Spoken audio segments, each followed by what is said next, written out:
కళ్ళల్లో ఉప్పొంగుతున్న కన్నీళ్లు సముద్రంలో ఎగసే అలల్ని తలపిస్తున్నాయి. సూర్యాస్తమయాన ఆకాశంలో కమ్ముకుని వస్తున్న చీకటి తన ఆశలను కూడా చీకటిమయం చేసేసింది. నిరాశతో బరువెక్కిన గుండెతో కనుచూపు మేరల్లో కనుమరుగవుతున్న బస్సును కన్నార్పకుండా చూస్తూ నిల్చుంది స్వాతి.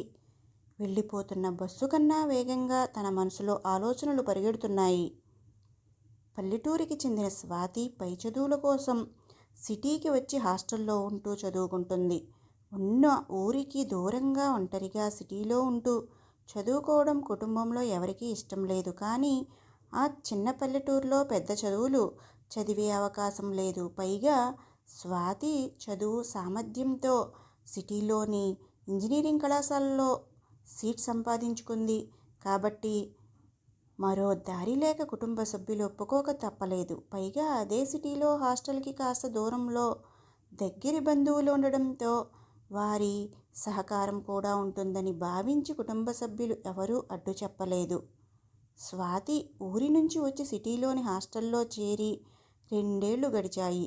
పల్లెటూరు నుంచి వచ్చిన తనకి సిటీ వాతావరణం మొదట కాస్త కొత్తగా అనిపించినా తర్వాత వాటికి అలవాటు పడింది. కానీ తన మనస్తత్వంలో కానీ అలవాట్లలో ప్రవర్తన శైలిలో ఎటువంటి మార్పు లేదు. అందమైన ముఖ వచ్చస్సు, ఆకర్షణీయమైన కళ్ళు, ముచ్చటగొలిపే చిరునవ్వుతో చక్కగా ఉంటుంది. సున్నిత మనస్తత్వం, తోటి వారితో ఇట్టే కలిసిపోయే నడవడిక, తనతో పాటు హాస్టల్లో ఉండే తన స్నేహితురాళ్లతో సరదాగా కలిసుండేది. ఇలా కొన్ని రోజులు గడిచాయి. ఒకరోజు సాయంత్రం స్వాతి తన స్నేహితురాలితో కలిసి సరదాగా బయటికి వెళ్ళింది. కాసేపటికి హాస్టల్కి తిరిగి వచ్చి తన రూమ్కి వెళ్ళగా తన పుస్తకం మీద ఒక లెటర్ కనిపించింది. అది తన రూమ్లోకి ఎలా వచ్చిందో, ఎవరు పెట్టి వెళ్ళారో అర్థం కాలేదు. అందులో ఏముందో అని తెరిచి చదవడం ప్రారంభించింది. అందులో, హలో అండి, నా పేరు విక్రమ్. నేను మీరు ఉంటున్న హాస్టల్కి ఎదురుగా ఉన్న ఫ్లాట్లో ఉంటాను. నేను ఒక సాఫ్ట్వేర్ ఉద్యోగిని. ఆ ఉద్యోగం పని మీదే 2 నెలల క్రితం ఇక్కడికి వచ్చి ఈ ఫ్లాట్లో ఉంటున్నాను. వారం క్రితం ఓ రోజు నేను మీ గది బయట బాల్కనీలో మిమ్మల్ని చూశాను. ఆ రోజు సాయంత్రం వేళ ఎర్రచీరలో మీరు బాల్కనీలో కూర్చుని చదువుతూ కనిపించారు. దూరం నుంచి మిమ్మల్ని చూస్తున్న నాకు మీ ముఖం సరిగ్గా కనిపించకపోయినా ఆ ఎర్రచీరలో మీరు పున్నమి వెన్నెల్లా ఉన్నారు. సంధ్యవేళ వీచే ఆ చల్లని గాలికి మీ కురులు అలల్లాగా గాల్లో ఎగురుతూ ఉంటే మీరొక దేవకన్యలా కనిపించారు. అస్తమించే సూర్యుని కాంతిలో మెరిసే ఎర్రని ముద్ద మందారంలా కనిపించారు. ఆ సమయంలో నా కంటికి మీరు తప్ప ఇంకేం కనిపించలేదు. అలా మీ అందానికి ఆ ఎర్రచీర కారణమా, లేక మీ వల్లే ఆ ఎర్రచీరకి అందమా తెలియక మీకు ముగ్ధుడినై చూస్తూ నిల్చున్నాను.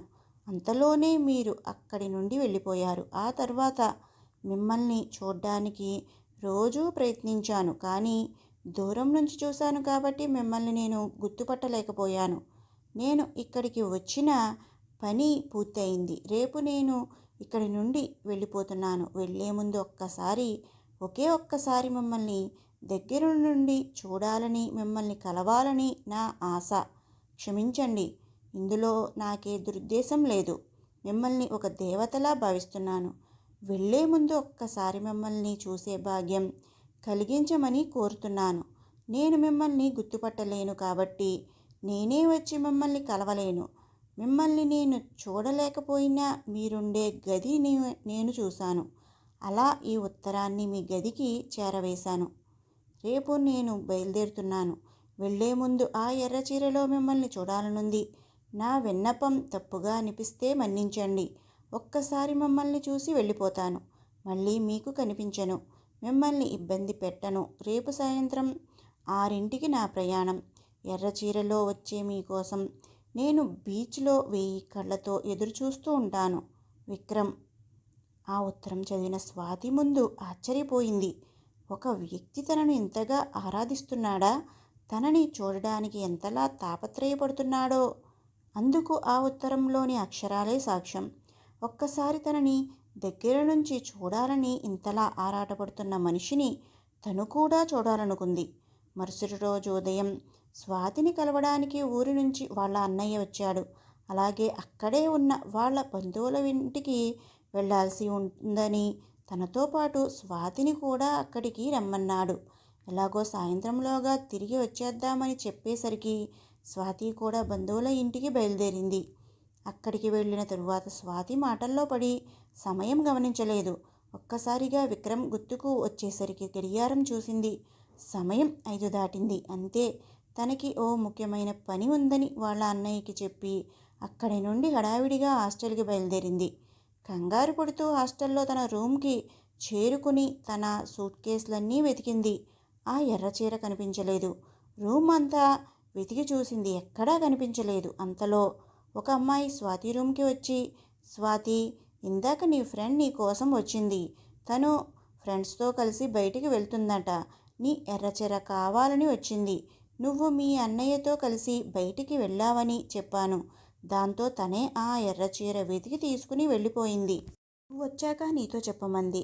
అది విన్న స్వాతి నిరాశతో, ఇప్పుడెలా? ఆ చీరలో వెళ్తే తప్ప విక్రమ్ తనని గుర్తుపట్టలేడు. సమయం 6 కావస్తుంది. ఈ పాటికి తన కోసం ఎదురుచూస్తూ ఉంటాడు. ఇప్పటికీ ఆలస్యమైంది. ఇంకా లేట్ అయితే విక్రమ్ వెళ్ళిపోతాడు. ఎలాగైనా సరే విక్రమ్ వెళ్ళిపోయే ముందు ఒక్కసారి తనని చూడాలని హడావిడిగా బీచ్కి బయలుదేరింది. అక్కడికి చేరగానే తన ఫ్రెండ్ ఎర్రచీరలో బీచ్లో కనిపించింది. దూరంగా ఎవరినో కోపంగా చూస్తూ తిడుతూ ఉంది. స్వాతి పరిగెత్తుకుంటూ తన దగ్గరికి వెళ్ళి, నువ్వేంటి ఇక్కడ? ఏం జరిగింది? ఎవరిని కోపడుతున్నావు? అడిగింది. నేను ఇంతకు ముందే నీ చీర కట్టుకొని ఫ్రెండ్స్తో అలా బయటికి వచ్చాను. అంతలో ఎవరో ఇడియట్, హాయ్, నేను విక్రమ్, మీకోసమే ఎదురుచూస్తున్నాను. ఉత్తరం, ఎర్రచీర వచ్చినందుకు థ్యాంక్స్ అంటూ ఏదేదో వాగుతున్నాడు. నాకు కోపం వచ్చి, ఏ మిస్టర్, ఎవరు నువ్వు?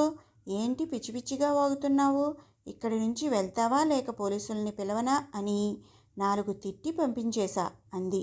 అది విన్న స్వాతి, ఎక్కడా? ఇప్పుడు అతనెక్కడా అని అడిగింది. అదిగో ఇప్పుడే అలా రోడ్డు దాటి ఆ బస్సు ఎక్కుతున్నాడు అంటూ చూపించింది. స్వాతి పరిగెత్తుకుంటూ వెళ్ళి ఆ బస్సు వైపు చూసింది. తను వెళ్ళేలోపే ఆ బస్సు వెళ్ళిపోయింది. దాన్నే చూస్తూ నిల్చుంది. తనని పిలవాలన్నా ఆ గొంతు విక్రమ్ వరకు చేరనంత దూరం ఉంది బస్సు. దాని వెంటే పరిగెత్తుకుంటూ వెళ్ళి ఆపాలన్నా అవకాశం లేదు.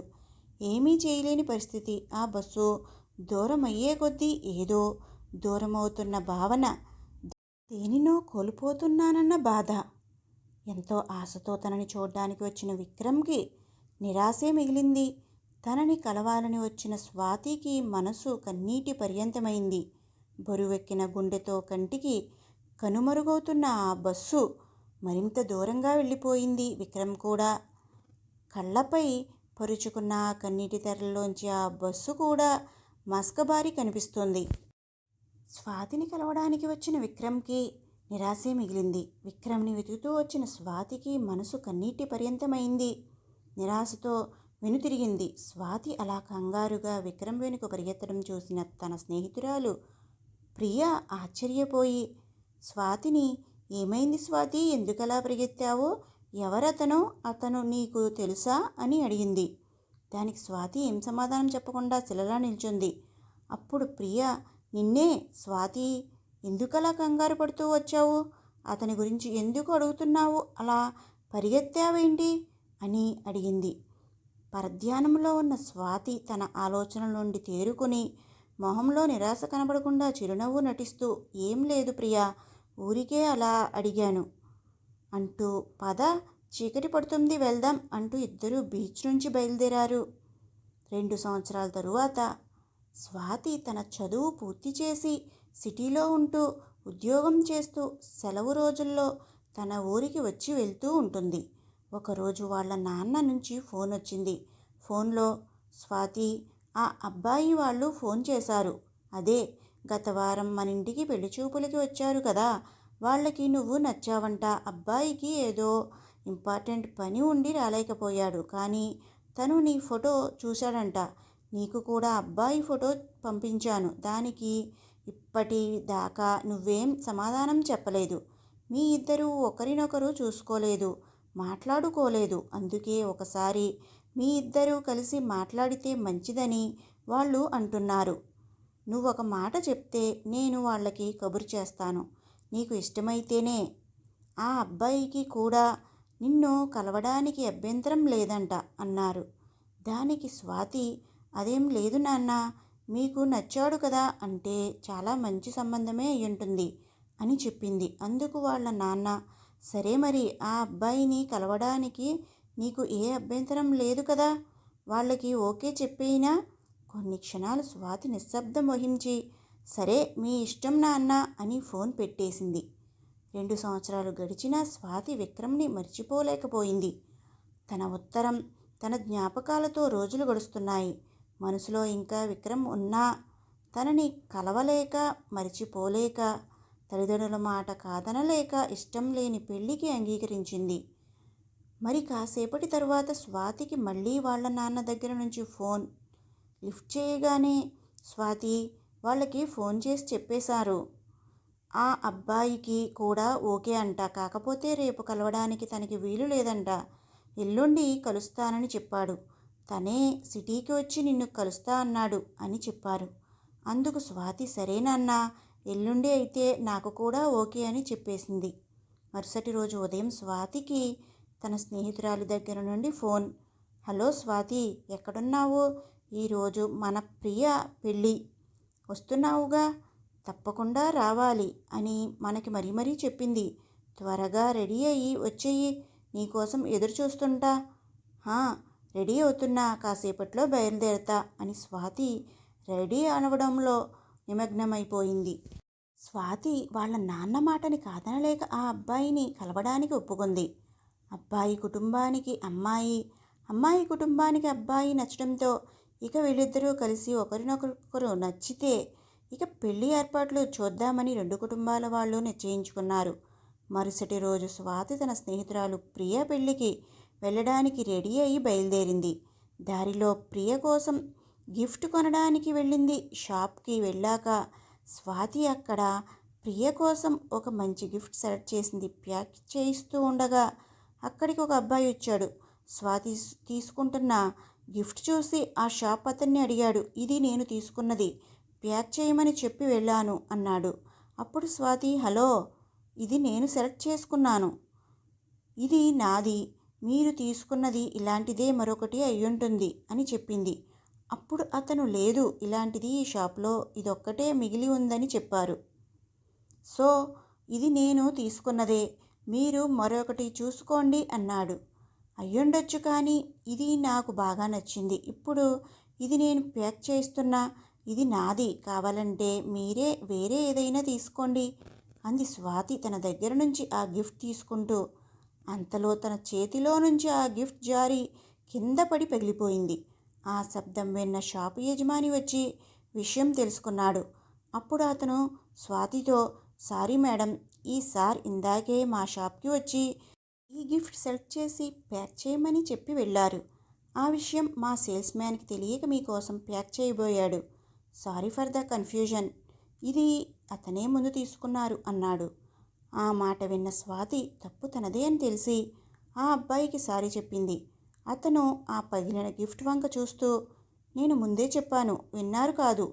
ఇప్పుడు మీరు సారీ చెప్పినంత మాత్రాన అది మళ్ళీ మామూలుగా అవ్వదుగా. నేనెంతో ఆశపడి తీసుకున్నా, ఇప్పుడు ఇది ఎవరికీ కాకుండా పోయింది అన్నాడు కాస్త నిరాశగా, గిఫ్ట్ పగిలిపోయిందన్న బాధలో. కావాలంటే ఇది నా వల్లే అయింది కాబట్టి నేనే దీనికి డబ్బు కడతానులేండి. చిన్న విషయానికి గొడవెందుకు? నేను గొడవ చేస్తున్నానా? నా గిఫ్ట్ పగలగొట్టేసింది మీరు. చచ్చినట్లు నేను మరొకటి వెతుక్కోవాలి. ఇక అయినా డబ్బు కోసం కాదు, అది మీరేం ఇవ్వక్కర్లేదు అంటూ తనే పర్స్ తీసి డబ్బులు షాప్ అతనికి ఇచ్చేశాడు. అందుకు స్వాతి, మీరు మరీ కోపిష్టిలా ఉన్నారే, నేను కావాలని ఏం చెయ్యలేదు, సారీ చెప్పానుగా. మీరే కాదు, ఇప్పుడు నేను కూడా మరో గిఫ్ట్ కోసం వెతుక్కోవాలి. అయినా మీతో వాదించే టైం లేదు నాకు అంది కాస్త అసహనంగా.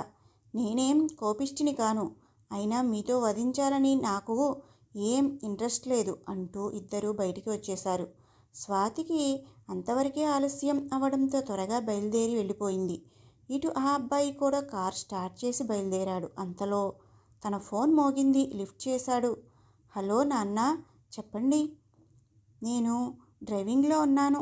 ఈరోజు నా ఫ్రెండ్ విజయ్ పెళ్ళి, అక్కడికే వెళ్తున్నా అన్నాడు. సరే, ఏం లేదు. అమ్మాయి వాళ్ళ నాన్న ఫోన్ చేశారు. అమ్మాయి రేపు నిన్ను కలవడానికి ఒప్పుకుందట. మరి తనని నువ్వు ఎలా గుర్తుపడతావు? తన ఫోటో చూడమన్నా నువ్వు చూడలేదు. అంతా మీ ఇష్టం నాన్న అన్నావు. పాతకాలపు మనిషిలా. ఆ అమ్మాయి ఫోటో ఇంకా తన ఫోన్ నెంబర్ పంపిస్తున్నాను. తనతో మాట్లాడి వెళ్ళి కలువు అని చెప్పాడు. ఆ ఫోన్కి పంపిన ఫోటో ఓపెన్ చేసి చూశాడు. చూడగానే షాక్. ఆ అమ్మాయా? ఇందాక నాతో ఆ షాప్లో వాదించింది తనే. ఈ అమ్మాయి ఎలా నచ్చింది మా వాళ్ళకి? చూడటానికి బాగానే ఉంది, కానీ తనకి కాస్త పొగరు ఉంది. అయినా తను కూడా నన్ను చూసి గుర్తుపట్టలేదంటే తను నా ఫోటో చూడలేదన్నమాట. తనని కలవాలని లేకపోయినా మా వాళ్ళ మాట కోసం వెళ్ళాలి. వెళ్ళాక తనకి నేను నచ్చాలిగా. అసలే నన్ను కోపిష్టి అనుకుంటుంది. నచ్చకపోతే నాకు మంచిదే అనుకుంటూ కారు వేగం పెంచాడు. ఇటువైపు స్వాతి తన ఫ్రెండ్ ప్రియా పెళ్లి జరిగే మండపానికి చేరుకుంది. తన ఫ్రెండ్ ప్రియని పలకరించి వద్దామని తన దగ్గరికి వెళ్ళింది. సరిగ్గా అప్పుడే పెళ్ళికొడుకు ఫ్రెండ్ అయిన ఈ అబ్బాయి, అంటే స్వాతిని కలవబోయే అతను పెళ్ళికొడుకుతో మాట్లాడుతున్నాడు. తనని చూసి ఆశ్చర్యపోతూనే, స్వాతి, ఇతనేంటి ఇక్కడ ప్రత్యక్షమయ్యాడు? నా మీద కోపంతో నన్ను ఫాలో చేస్తూ ఇక్కడికి వచ్చాడా? లేక తను కూడా ఈ పెళ్ళికి వచ్చాడా అనుకుంటూ అనుమానంగా చూసింది. తన ఫ్రెండ్ విజయ్, అంటే పెళ్ళికొడుకుతో మాట్లాడుతున్న ఆ అబ్బాయి కూడా పెళ్ళికూతురు పక్కన స్వాతి ఉండడం చూసి, ఓహో, ఈ మేడం గారు వచ్చేది కూడా ఈ పెళ్ళికేనా అనుకుంటూ ఉండగా పెళ్ళికొడుకు విజయ్ ఇలా అడిగాడు. మరి నీ పెళ్ళికి ఎప్పుడు పిలుస్తావురా? ఏదో పెళ్లి చూపులు అన్నావు, వెళ్ళావా అని. లేదురా, వెళ్ళాల్సింది రేపే, కానీ ఆలోచిస్తున్నా. అదిగో పెళ్లి కూతురు పక్కన నిల్చుందే ఆ అమ్మాయినే నేను కలవబోయేది, కానీ తను నన్ను గుర్తుపట్టినట్లు లేదు. నాకు ఇందాకే తెలిసింది అంటూ తన వైపే చూస్తూ పెళ్ళికొడుకుతో ఏదో చెప్పడం గమనించిన స్వాతి, ఇతను నా గురించే ఏదో చెప్తున్నట్టున్నాడు అనుకుంది. ఇంతలో పెళ్ళికొడుకు వెళ్ళి పెళ్ళికూతురు ప్రియకి తన స్నేహితుడిని పరిచయం చేశాడు. అప్పుడు తనని చూసిన ప్రియ ఏదో గుర్తు వచ్చినట్లు, మీరు మీరు మిమ్మల్ని ఎక్కడో చూసినట్టు ఉంది. ఎక్కడ చూశానో గుర్తుకు రావడం లేదు అంది. అప్పుడు తను, అవునండి, నాకు మిమ్మల్ని చూస్తూ ఉంటే అలాగే ఉంది అన్నాడు. హా, మీరు ఆ రోజు బీచ్లో మీరే కదా? సారీ అండి, ఆ రోజు ఏమీ ఆలోచించక ఏంటో తెలుసుకోకుండా తిట్టేశాను అంది. ఇట్స్ ఓకే అండి, నాదే తప్పు. మీరెవరో ముందు తెలుసుకోకుండా ఏదేదో వాగేశాను అన్నాడు. ఇదంతా వింటున్న పెళ్ళికొడుకు విజయ్, మీ ఇద్దరికీ ఇంతకుముందే పరిచయమా అడిగాడు ఆశ్చర్యపోయి. అంటే అది చిన్న కన్ఫ్యూజన్ వల్ల అలా అని జరిగింది అని చెప్పింది ప్రియ. అప్పుడు విజయ్ ప్రియతో, నీ ఫ్రెండ్ స్వాతినే రేపు పెళ్లిచూపుల్లో నా ఫ్రెండ్ కలవబోయేది అని చెప్పాడు. ప్రియ ఆశ్చర్యపోయి స్వాతిని దగ్గరగా పిలిచి అడిగింది, రేపు నువ్వు కలవబోయేది ఇతనే అంట కదా అంది. స్వాతి షాక్ అవుతూ, ఇతనా? ఏమో, నేను తన ఫోటో చూడలేదు. అయినా ఇతనే అని నీకెవరు చెప్పారు అడిగింది. అతనే విజయ్కి చెప్పాడు. తను కూడా ఇందాకే నీ ఫోటో చూశాడంట. అయినా నీకు తను ఇంతకుముందే తెలుసా అడిగింది ప్రియ. ఇంతకుముందే ఒక షాప్లో నాతో కొంచెం వాదించాడు.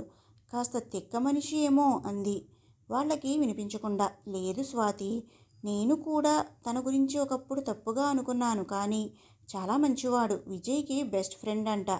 ఆ రోజు నీకు గుర్తుందా బీచ్లో అని స్వాతితో ఏదో చెప్పబోతున్న ప్రియను చూసిన అతను, దేవుడా, ఇప్పుడు ఈవిడ ఆ బీచ్ సీన్ తనకి ఎందుకు చెప్తుందో. ఇంకో అమ్మాయి దృష్టిలో కూడా వెధవని అవుతాను.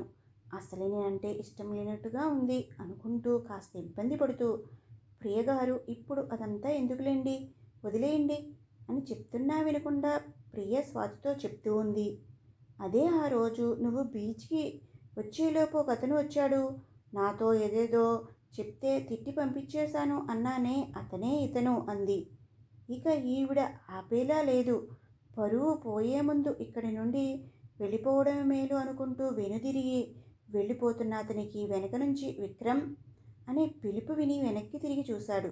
స్వాతి కళ్ళల్లో ఇది వరకు కనిపించిన కోపం లేదు. కళ్ళు ఆనంద బాష్పాలతో నిండిపోయాయి. వెనక్కి తిరిగి వచ్చిన విక్రమ్ స్వాతి కళ్ళల్లోకి చూశాడు. మీరు విక్రమ్? అవును, నేను విక్రమ్నే. ఇప్పుడు గుర్తుపట్టారా? రేపు మీరు కలవబోయే విక్రమ్ నేనే అన్నాడు. అప్పుడు స్వాతి, ఐయామ్ స్వాతి. రేపు కలవబోయేది మాత్రమే కాదు, 2 సంవత్సరాల క్రితం మిమ్మల్ని ఎర్ర చీరలో కలవాలని వచ్చి ఆ రోజు బీచ్లో ఒంటరిగా మిగిలిన స్వాతిని కూడా నేనే అంది. అది విన్న విక్రమ్కి నోటమాట రాలేదు. ఒకవైపు ఆశ్చర్యంతో మరోవైపు ఆనందంతో కాసేపటి క్రితం షాప్లో వాళ్ళు గొడవ పడింది తలచుకుని నవ్వుకున్నారు. ఇదంతా చూస్తూ ఆశ్చర్యపోతున్న ప్రియా, విజయ్ కూడా ఇంతటితో మీ పెళ్లి చూపులు అయినట్టేనా అడిగారు నవ్వుతూ. అప్పుడు స్వాతి, ఆ రోజు నీ వల్లే నేను విక్రమ్ని కలవలేకపోయా. ఈరోజు నీ పెళ్లి మూలానే మేమిద్దరం కలిసాం అంది సంతోషంతో. విక్రమ్ని కళ్ళారా చూస్తూ, ఒకరినొకరు కళ్ళలోకి చూస్తూ ఇన్నాళ్ళు పడిన వ్యధను మర్చిపోయారు. స్వాతి కళ్ళల్లో విక్రమ్ కోసం నిరీక్షణ, విక్రమ్ మొహంలో ఇన్నాళ్లకి అయినా తను స్వాతిని కలిశానన్న ఆశ్చర్యంతో కూడిన సంతోషం. ఊహించని పరిణామం ఇద్దరికీ మాటలు రాకుండా చేసింది. అవును, ఆ రోజు కలవకుండా చేసిన మీరే ఈ రోజు నా గురించి చెప్పి మీకే తెలియకుండా మమ్మల్ని కలిపారు. అసలైన పెళ్లిచూపులు రేపు ఈ రోజు కలిసిన మాకు కాదు, ఆ రోజు కలవకుండా ఆగిపోయిన స్వాతి విక్రమ్కి అన్నాడు విక్రమ్. మరుసటి రోజు స్వాతి విక్రమ్కి పెళ్లిచూపులు. ఇద్దరూ ఒకరినొకరు కలుసుకునేందుకు వచ్చారు. అదే బీచ్లో స్వాతి ఎర్రచీరలో